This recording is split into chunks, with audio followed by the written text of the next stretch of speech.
Là où, autrefois, la géométrie était signe de stabilité, d'ordre et de proportion, il n'y a plus aujourd'hui qu'étalage de signifiés fluctuants, qu'image d'enfermement et de dissuasion.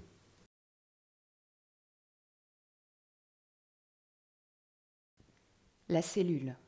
L'ubiquité du concept reflète l'atrophie de l'échange social et le règne de l'interconnexion. En même temps que l'arrivée de commodités canalisées nous épargne la nécessité de quitter la cellule, elle nous y confine. On se trouve coincé chez soi dans l'attente d'un coup de fil. Au lieu de rejoindre le monde social, on est obligé de rester dans sa cellule pour communiquer avec l'autre. Toute l'information visuelle et orale, la conversation téléphonique, l'image télévisée, les données informatiques, est encodée en circuit électronique. La linéarité devient langage. La science absconse de l'électronique garde maintenant la porte des sens.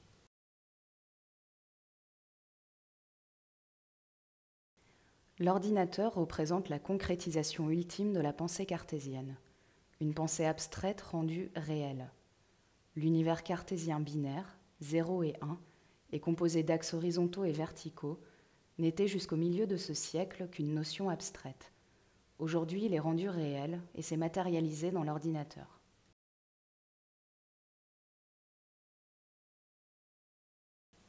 Si l'on examine la vie quotidienne de la classe moyenne aux États-Unis ou en Europe, on aura l'image d'une existence extrêmement hermétique. Les gens vivent dans des maisons ou des propriétés verrouillées, situées dans des environnements très contrôlés. Ils voyagent dans l'habitacle scellé de leur automobile, le long des voies abstraites de l'autoroute, qui les mènent vers des parcs de bureaux et des centres commerciaux tout aussi artificiels. Quand on parle d'art abstrait, il est essentiel de garder à l'esprit que c'est simplement le reflet d'un environnement physique devenu essentiellement abstrait. Au cours de ce siècle, la technologie elle-même est devenue plus abstraite et a transformé le monde dans lequel nous vivons en un environnement abstrait. Pas à pas, la technologie a perdu tout lien avec de ce qu'on considère généralement comme la nature. Le cheval a été remplacé par l'automobile, la bougie par la lumière électrique, etc. Nous entrons dans un monde où la technologie s'est affranchie de la nature et notre environnement même, aussi bien visuel que physique, devient abstrait.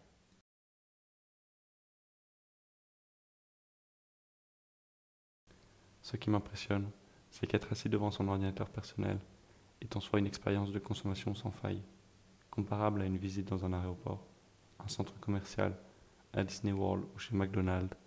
Au clavier, on éprouve, de façon désincarnée, la même diversité de choix, qui reste agréable mais encadrée, la même direction inflexible des voix, et la même séduction idéologique et totale qu'on éprouve en naviguant à travers les espaces physiques très réglementés de notre culture. Travailler sur un PC, ce n'est pas une expérience moins pop qu'une virée en banlieue.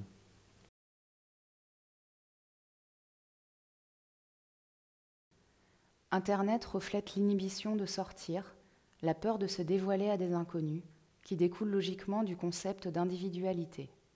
Pourtant, en même temps, Internet ravive l'idée du XVIIIe siècle, selon laquelle le discours public est un discours impersonnel et que nous nous sentons plus libres lorsque nous sommes masqués, lorsque notre individualité est dissimulée ou niée.